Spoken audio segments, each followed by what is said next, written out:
still 21 degrees right now, and Dave, it's always nice to embark on that journey. And we invite everybody to come along with us to take a ride there to the center of the mind of one Matthew Archbold. We've got him on the line. Good morning, Matthew.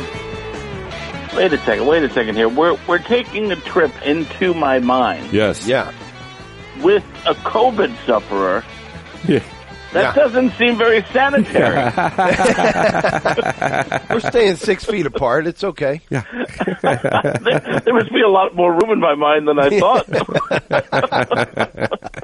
A lot of empty space in my mind. Now, I'm not talking about yours, in mine.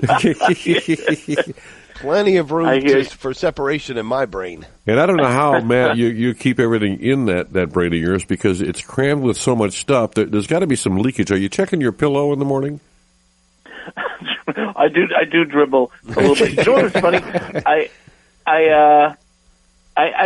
It's funny. I get on the phone with you guys, and this has happened a couple of times. I have many daughters. I have one son, but I have daughters and a wife, and they tend to talk more than I do. Yeah. Right. Mm-hmm. And then all of a sudden, I've been awake for an hour and a half before you guys call me to do this. And when I pick up the phone and start talking to you guys, I realize this is the first time I've spoken all day. Well, you saw that. So it's like, my first voice is, hello? And I'm like, wait, that doesn't sound like me. Yeah, it came out with that new study, 21,000 words per minute for women, 7 intelligible words per day. 21,000 words per day for women, 7 per day for men, at least those that could be understood. Once you take out the grunts and all that, it's down to like 7. Right. It's so funny that you don't realize these things until you pick up the phone to get on the radio and you realize, my gosh, I haven't said a word all day. Well, so far so good. Now, right. Matthew, I know you probably got some things to talk about. I was so anxious to talk to you this morning.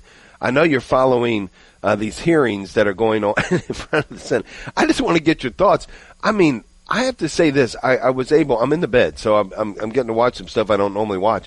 And I watch some of these hearings, and I have to say, these people that are being put up for these particular positions with President Trump, they're pretty tough. And I've always seen all these people go before these senators and all that and acquiesce to whatever they're saying, just being very careful about what they're saying. And these folks are all like, nah, I'm just going to say what I think. I'm like, oh, wow, I haven't experienced that in a very, very long time in a political setting.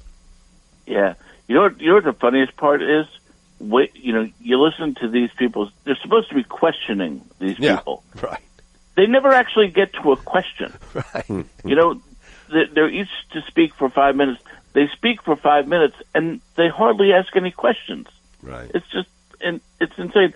One jumped out at me yesterday. Pam Bondi was really impressive. She was outstanding, yeah. I mean, truly, really impressive.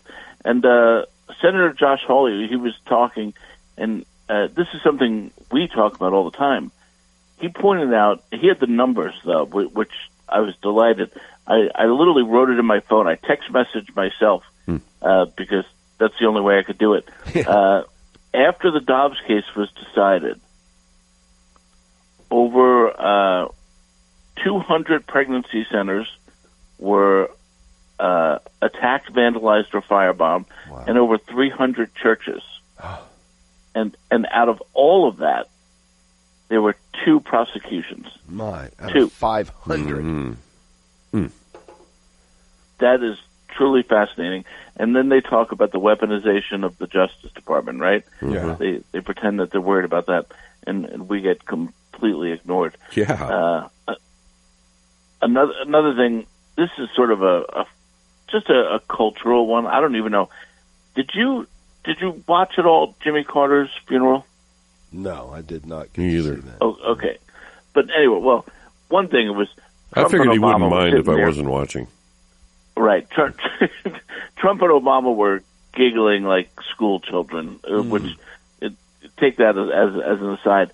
But here's something that happened during the services. In a church, they sang the song Imagine at the National Cathedral. Really? Oh, my goodness. Yeah. The eighth. Imagine there's no heaven. What? Oh, my goodness.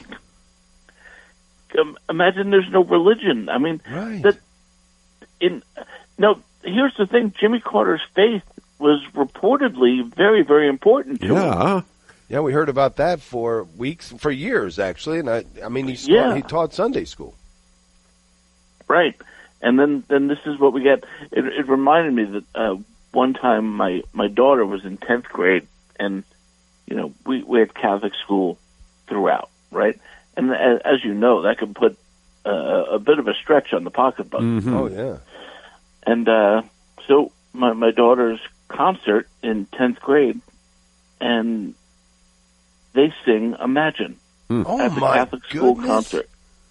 Are you literally, they stopped singing, and the concert is over, and I see my daughter looking at me, just shaking her head no from the stands, because I am working my way through the crowd to go talk to the chorus teacher. I'm like, no, this is not. And my daughter was like pleading me with her eyes not to go say anything, but yeah, that did not work. I went right up. Can you imagine that? No, it's unimaginable that they would sing that. I mean, honestly, just unimaginable. Yeah, especially for this guy. I mean, in a church. At a funeral, my gosh. I mean, that's the thing I always say. At my funeral, assume that I am the lowest rung of purgatory and I require everyone's prayers. Mm-hmm. Not a John Lennon song. If you play a John Lennon song, you're out. You're no longer my people. Yeah. And I make this commitment to you now. I know you well enough. I'll come to your funeral and I will remind people. I know him. He probably is. That's right. We need to. I'm just kidding.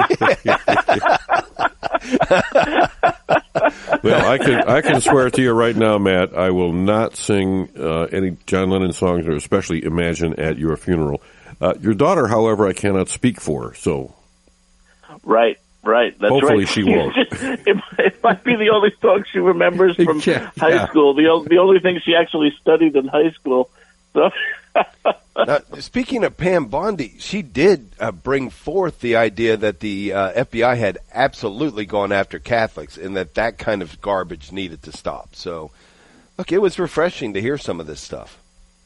It really was, because this is stuff you and I talk about constantly, but it doesn't get a major airing on the news. So it was really good to see that this stuff is truly important, and it is reaching the ears that need to hear it. And it'll be nice to have a few years. Now, I don't know how I see this presidency coming up. Right. Is it something where, we're really turning it around, or is this just a pressing pause on the handbasket to hell?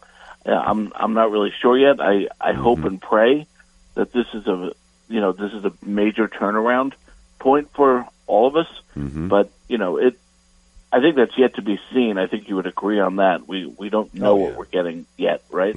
No, but when she says that the attack on Catholics was the ultimate weaponization of government, you think, well, maybe people are getting it. People are getting it. We at least have an opportunity. We'll see what we do with it. We'll mess it up somehow. Yeah, anyway. That's right. Matt Archbold, thank you so much. Thank you, Matt. Always a joy. Feel better.